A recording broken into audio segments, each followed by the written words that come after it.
Whatever race it's in, this car is out front.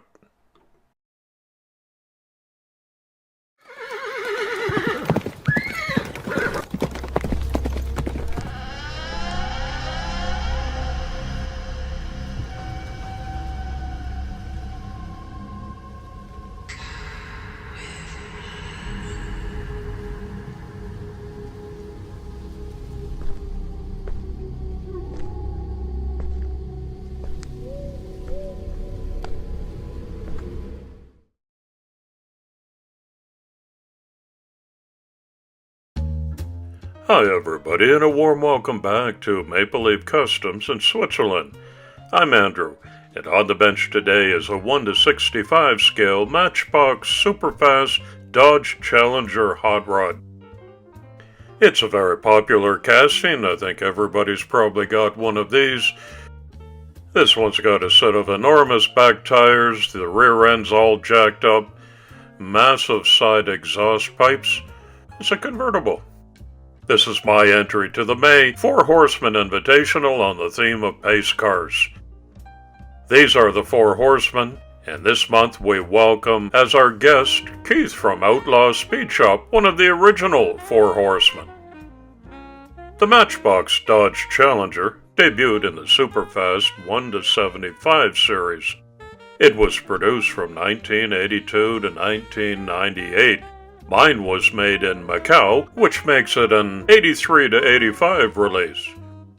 The Challenger came out in every color imaginable with lots of different liveries. The original 76 release had two small hood scoop openings. This changed to the single larger hood scoop that I'm handling here. It's an all-red plastic interior with a steering wheel that's gotta go, metal base. I've got a nicer set of wheels to put on. And it's going to take some serious body mods to make it as close a match as I can to the actual 1971 Indy 500 pace car that you see here. It was a convertible. Mine's got the top up. We'll just have to put up with the jacked up rear end, although I'll do my best to lower the stance a little bit. That was a pretty busy livery on the yellow body. You won't be able to read that anymore because the paint stripper makes fast work out of that. Now I'm down to bare metal, and I'll use this bullet-shaped attachment on my rotary tool to take off any toning and tarnish and imperfections that I find. And the first order of business is going to be removing the opening for the hood scoop.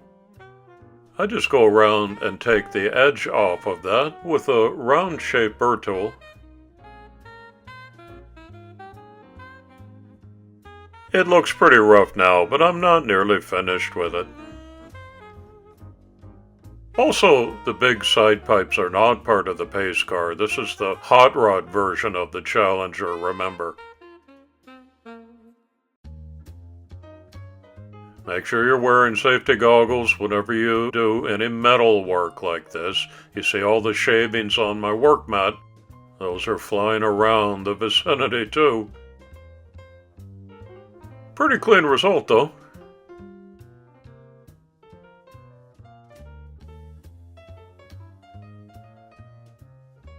Looking good.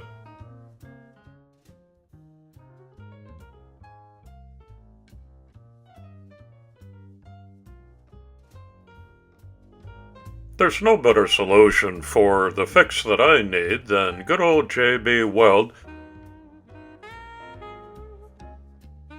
Only problem I have with it is it's hard to mix up a small patch. All I've got to do is fill in the hood scoop opening from underneath. The masking tape on the top of the hood ensures a fairly smooth finish. I'll set that aside overnight so that it cures properly. The next morning I can remove the masking tape. Just gotta give it a good tug. The JB Weld is nice and hard, but it's not a perfect finish yet. So it's going to take some spot putty to smooth that out. This is a German product that I've got.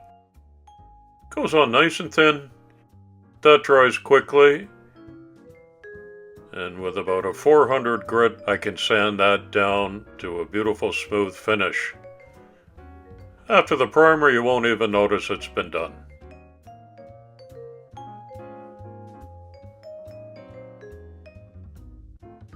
If you're a regular visitor to my channel, then you're soon going to see a Johnny Lightning playing Mantis. And for the Four Horsemen sponsored World Service Day, I've chosen a Ford Ranger Raptor to make into an Air Force utility vehicle.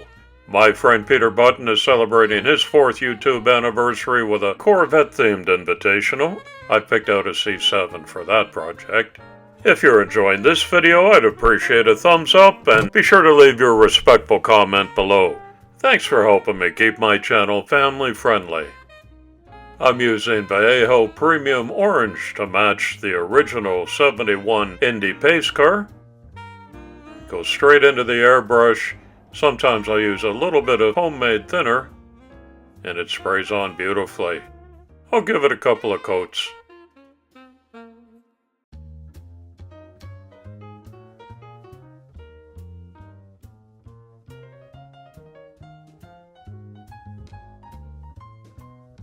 The original black ragtop is going to get the white treatment, also to match the 71 pace car. Today's community shoutout goes to the YouTube channel Montana Diecast. This was referred to me by one of my channel viewers. If you have someone you'd like to see featured in a shoutout, please let me know in a comment. I'll be sure to check them out first and pass it on to my audience. Look for a link in the description for Montana Diecast. I had to make a few freestyle changes on my custom that are different from the original pace car. Because of the large rear wheel wells, I had to move the script about the date for the Indy 500 to the trunk. But lots of room on the door for the Dodge official pace car. These are ghost white decals that serve as a base. And once they're dried up, usually the next day, I have to very carefully put a shadow on there, so it looks like a block outline.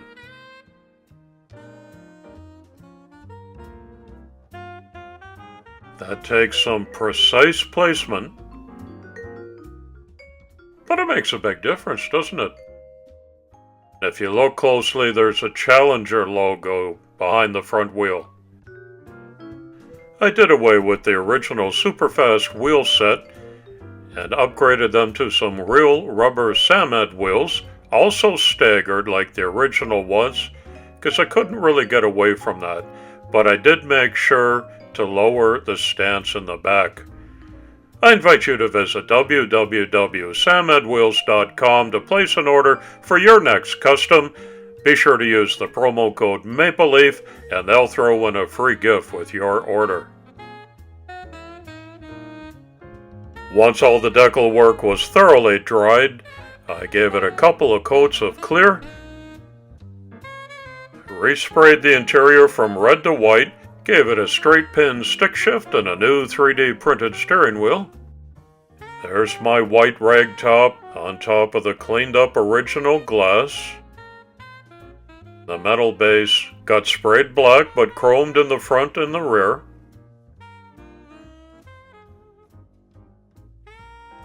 Everything fits back together nicely. There are not too many pieces on this one.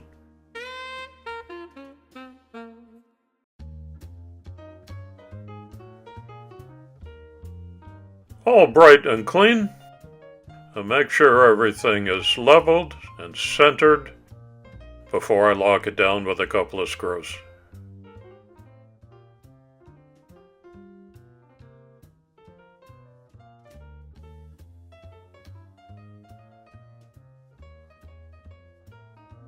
Great motion on the new Samet wheels.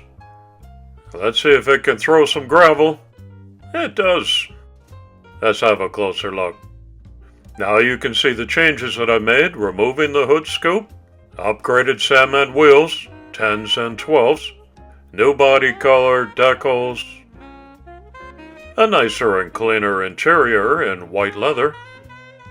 That's as close as I could make it look to the 71 Indy 500 pace car. I think it came out really nicely. There was too much going on that yellow livery and a red plastic hood scoop. I wasn't feeling that. Much nicer now in this iteration. See how it's lowered in the back end now? The Challenger's a great looking car, and a good choice for the pace car. But wait, there's one more thing.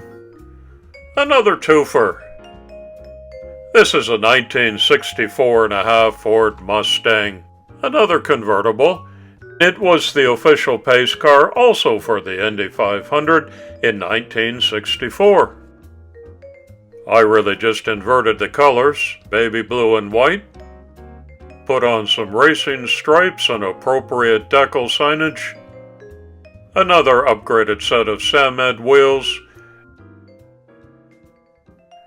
This is my pair of pace cars. Do you know who the Indy 500 winners were in 64 and 71? Let me know in the comments below. There's lots of other pace cars to be seen, and if you participated, please send us a 16:9 glamour shot and be sure to include hashtag 4 Horsemen Diecast in the title or description of your upload. Thanks again to Outlaw Speed Shop for being our guest horseman, and thanks to all of you for visiting my channel again today. Drive carefully, it's coffee time.